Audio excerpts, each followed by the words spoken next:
Chagos islands ని Mauritius కి ఇచ్చే విషయాన్ని యూకే ఇప్పుడు పాస్ చేసినట్టుగా తెలుస్తోంది, ఆపినట్టుగా తెలుస్తోంది. ఏంటి అసలు ఈ అంశాన్ని ఒకసారి వివరిస్తారు సార్? చాగోస్ ఐలాండ్స్ మారిషస్ కి ఇవ్వడం ఏంటి? యూకే ఎందుకు ఆపింది? అండ్ ఈవెన్ మీరు మారిషస్ లోనే ఉన్నారు కాబట్టి ప్రస్తుతం. సో ఒకసారి ఆ డీటెయిల్స్ కూడా చెప్పండి. ఇదే ప్రశ్న అడిగాను నేను. ఈవెన్ మన యుఎస్ రిప్రజెంటేటివ్ వాళ్ళ అంబాసిడర్ ని, మారిషస్ అంబాసిడర్ అడిగిన ప్రశ్ననే ఇది. చాగోస్ ఐలాండ్స్ అంటారు, లేదా దానికి మల్టిపుల్ పేర్లు ఉన్నాయి. డియోగో గార్సియా అని పేరు పెడతారు, తర్వాత బ్రిటిష్ ఇండియన్ ఓషన్ టెరిటరీ అంటారు, దీనికి చాలా మల్టిపుల్ పేర్లు ఉన్నాయి. ఇది శ్రీలంకకు తర్వాత మన మారిషస్ కి మధ్యలో ఉంటుంది. ఈ మారిషస్ మాది అని క్లెయిమ్ చేస్తారు. అక్కడ ఉన్నటువంటి నేటివ్ చిన్న ఐలాండ్, చాలా చిన్న ఐలాండ్, అది ఒక హార్స్ షేప్ లో ఉంటుంది, రౌండ్ గా ఉంటుంది, మధ్యలో లగూన్ ఉంటుంది, సముద్రం ఉంటుంది, చుట్టూ సముద్రం ఉంటుంది. అక్కడ బ్రిటిష్ బేసెస్ ఉన్నాయి. బ్రిటిష్ బేసెస్ లో ఒక పోర్షన్ అమెరికాకు వాళ్ళు లీజ్ కి ఇచ్చారు. అమెరికా అక్కడ డియోగో గార్సియాలో వాళ్ళ నేవీ, తర్వాత ఎయిర్ ఫోర్స్ వాళ్ళకి కొన్ని అసెట్స్ పెట్టుకున్నారు. అక్కడ ఇండియన్ ఓషన్ లో వాళ్ళు కంట్రోల్ చేయడానికి కోసం వాళ్ళు పెట్టుకున్నారు. ఇన్ఫాక్ట్ ఇప్పుడు ఇరాన్ లో జరుగుతున్న యుద్ధంలో చాలా సార్టీలు డియోగో గార్సియా నుంచి టేక్ ఆఫ్ అయ్యి కూడా వెళ్ళి కొట్టొచ్చాయి. డియోగో గార్సియా అన్నది మాది అని చెప్పి మారిషస్ చాలా కాలంగా వాళ్ళు పోరాటం చేస్తున్నారు. ఇంటర్నేషనల్ కోర్టుకి వెళ్ళారు. ఇంటర్నేషనల్ కోర్టులో జడ్జిమెంట్ వాళ్ళ ఫేవర్ గా వచ్చింది, యూకేకి వ్యతిరేకంగా వచ్చింది. ఫైనల్ గా యూకే ఒప్పుకుంది, సరే మీకు ట్రాన్స్ఫర్ చేస్తామని చెప్పారు.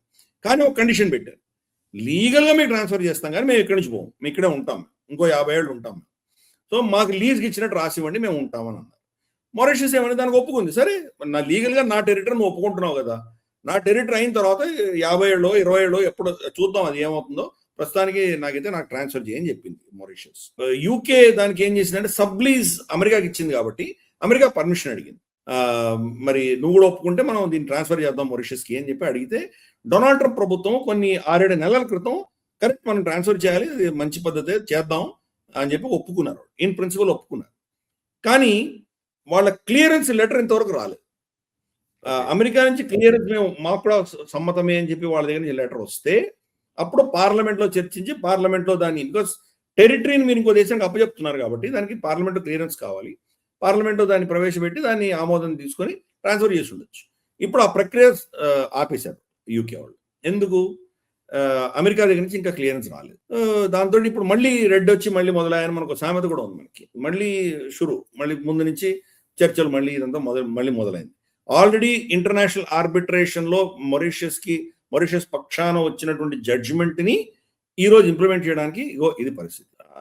మళ్ళీ బ్యాక్ టు స్క్వేర్ వన్. అందుకని ఇక్కడ మారిషస్ డెలిగేషన్ తో కూడా నేను మాట్లాడాను. నేను ఇన్ఫాక్ట్ మారిషస్ పిఎంఓలో ఒక ఆఫీసర్ ఆవిడతోటి నేను చాలాసేపు డిస్కస్ చేశాను ఇందాక సాయంత్రం కూడాను.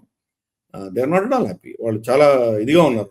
మేము చిన్న దేశం కాబట్టి మమ్మల్ని వీళ్ళందరూ బెదిరిస్తున్నారు ఇలాగో, కానీ మా అధికారం ఉంది, లీగలీ మా రైట్, అది మా టెరిటరీ అది కాబట్టి నేను ససేమిరా వదులుకోము, మేము మా శక్తి కొలది మేము పోరాటం చేస్తూనే ఉంటామని చెప్పి చాలా స్పష్టంగా ఉన్నారు వాళ్ళందరూ కూడాను.